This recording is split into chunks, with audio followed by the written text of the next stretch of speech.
Halo semuanya, kali ini gue akan menjelaskan secara singkat tentang 6 sekolah kedinasan yang buka di tahun 2020. Oke, jadi untuk tahun 2020 ini ada 6 penyelenggara sekolah kedinasan yang akan dibuka.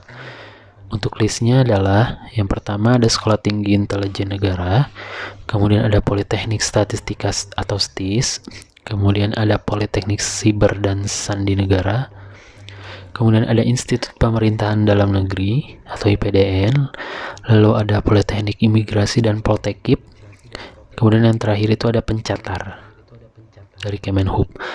Oke, penjelasan dari masing-masing tersebut adalah sebagai berikut. Yang pertama, itu adalah Sekolah Tinggi Intelijen Negara atau STIN.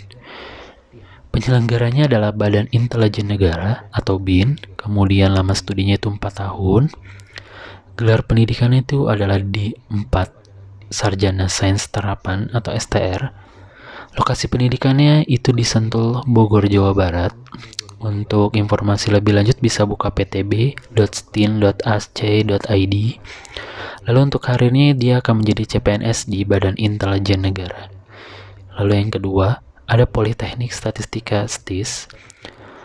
Penyelenggaranya adalah Badan Pusat Statistik. Kemudian lama studinya ada 3 dan 4 tahun tergantung ambil tingkat pendidikannya. Lalu gelar pendidikannya ada D3 Ahli Madya atau AMD. Satu lagi adalah D4 Sarjana Sains Terapan atau STR. Kemudian lokasi pendidikannya ada di Otista, Jakarta Timur. Untuk websitenya teman-teman bisa buka spmb.stis.ac.id. Untuk karirnya, untuk lulusan D3 akan menjadi ASN di Badan Pusat Statistik yang ada di seluruh Indonesia. Kemudian untuk D4-nya akan menjadi ASN di Badan Pusat Statistik atau lembaga atau kementerian atau instansi pemerintahan. Kemudian yang ketiga ada Poltek SSN atau Politeknik Siber dan Sandi Negara. Penyelenggaranya adalah Badan Cyber dan Sandi Negara atau BSSN. Lama studinya adalah 4 tahun. Gelar pendidikannya adalah D4 atau Sarjana Sains Terapan dengan gelar STR. Lokasi pendidikan ada di Ciseeng, Bogor. Untuk informasi lebih lanjut bisa membuka poltekssn.ac.id. Lalu untuk karirnya akan menjadi CPNS di Badan Cyber dan Sandi Negara setelah lulus. Oke, berikutnya kita ke nomor 4. Ada Institut Pemerintahan Dalam Negeri atau IPDN. Penyelenggaranya adalah Kementerian Dalam Negeri. Lama studinya 4 tahun.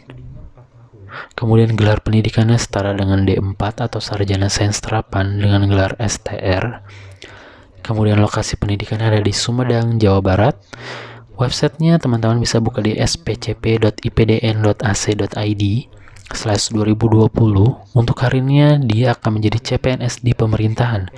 Bisa menjadi lurah, camat, staf Pemda atau staf Pemprov. Kemudian nomor 5 ada Poltekim dan Politekip. Ini penyelenggaranya adalah Kementerian Hukum dan Hak Asasi Manusia atau Kemenkumham. Kemudian lama studinya adalah 3 tahun. Gelar pendidikannya itu setara dengan D3 atau Ahli Madya AMD. Kemudian lokasi pendidikannya ada di Cinere, Depok, Jawa Barat. Nah, untuk informasi lebih lanjut, teman-teman bisa buka di web catar.kemenkumham.go.id. Untuk karirnya, dia akan menjadi CPNS di Kementerian Hukum dan HAM. Kemudian, ada yang terakhir ada si Pencatar Kemenhub. Ini penyelenggaranya adalah Kementerian Perhubungan. Lama studinya itu 3 tahun. Gelar pendidikannya adalah D3 atau Ahli Madya dengan gelar AMD. Kemudian lokasi pendidikannya tersebar di 18 lokasi sekolah. Itu ada di Pulau Jawa, Sumatera, Sulawesi, Bali, dan Papua. Kemudian untuk website lebih lanjut, teman-teman bisa buka si pencatar.debhub.go.id. Kemudian untuk karirnya akan menjadi CPNS di Kementerian Perhubungan. Nah, untuk nomor 6 ini dia dipecah lagi menjadi 18 lokasi kampus sekolah kedinasan yang nantinya akan jadi CPNS di seluruh Indonesia di bawah Kementerian Perhubungan. Nah, mungkin itu aja buat teman-teman semua, sekedar informasi. Untuk info lanjut bisa buka website masing-masing.